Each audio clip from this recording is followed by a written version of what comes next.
Singapore is a perfect stopover if you're planning on visiting Southeast Asia. But everyone says Singapore is so expensive. And so I wanted to find out if it's actually possible to travel to Singapore on a budget. And that's why today I'm going to share my 3-day itinerary in Singapore and track exactly how much I spent to see if it's as expensive as they say. And so come with me as we explore the most beautiful cityscapes, eat delicious food, and so much more. Welcome to Singapore. This video is part of my Southeast Asia travel series where I'll be exploring and traveling Southeast Asia for the next 6 months. So make sure to subscribe to get all of the details on what to do, cost of living, and so much more. I landed at the famous Singapore Changi Airport at 8 AM after a 20-hour flight from Toronto, Canada. Because I was so exhausted, I decided to tour and explore the airport on another day and head straight to my Airbnb.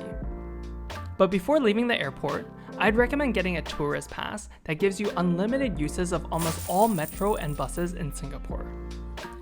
The amazing thing about Singapore is that its metro and bus system is extremely convenient, on time, and super clean. I decided to stay in Chinatown for an extremely convenient location, but still affordable. I paid about $130 USD for a small private bedroom with a shared bathroom. Once I settled in, my first stop was to grab some food. My friend who lives in Singapore said that if I wanted to have some affordable food in Singapore, to check out the hawker food courts. Within a 5-minute walk, I was near a hawker food court with so many stalls selling everything from noodle soup, dim sum, fresh drinks, and so much more.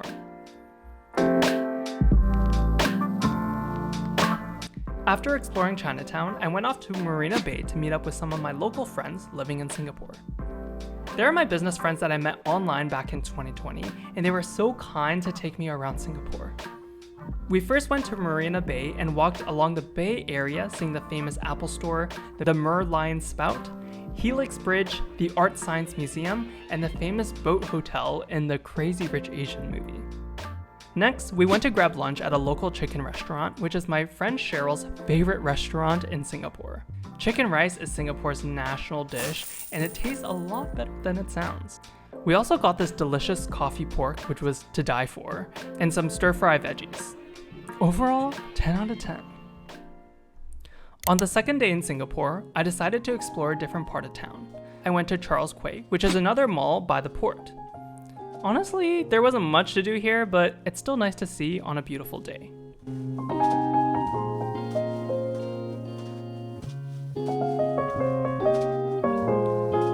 I then went to Haji's Lane, which is a street in the Muslim part of town. There's a ton of little shops, restaurants, graffiti art, and the beautiful Masjid Sultan Mosque. Then I walked over to Little India, which was about a 30-minute walk. Unfortunately, I was too full to eat anything because I was snacking and eating literally all day. So make sure you come here on an empty stomach because the food here looked delicious. Then I met up with my friend Ray at her apartment.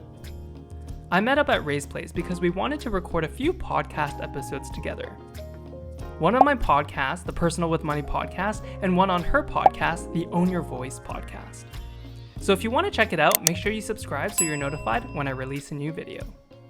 After recording, we went to a nearby hawker stall, and Ray recommended some traditional Singaporean dishes that was once again very affordable and very delicious. On my way home, I decided to stop by Marina Bay again. You might be wondering why, but it's because Marina Bay looks completely different at night. All of the buildings have these beautiful lights. I also wanted to visit the Gardens by the Bay, which is a massive green space with some of the most magnificent tree-like structures. And that was the end of day 2.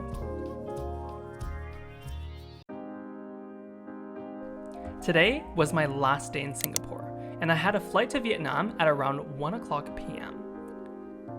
But I wanted to make some time to see the famous jewel at Singapore's Changi Airport. This famous airport is essentially a huge mall with countless stores, restaurants, and nature. So I'd recommend coming at least 4 to 5 hours before your flight to explore. Before heading to my terminal, I decided to wait until 10:00 a.m. to see the famous HSBC Rain Vortex, which is the largest indoor waterfall in the whole entire world. And it did not disappoint. And before I knew it, I was on my flight to my next destination. Singapore is like the Switzerland of Southeast Asia.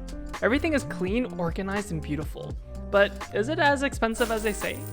Well, over the last 3 days, I spent a total of 240 USD.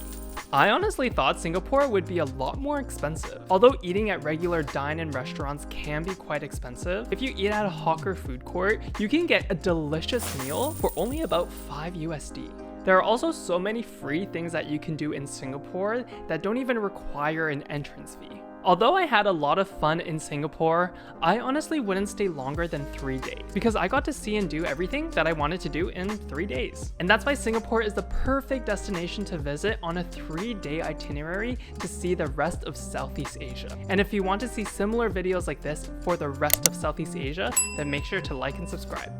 I'll see you guys in the next one.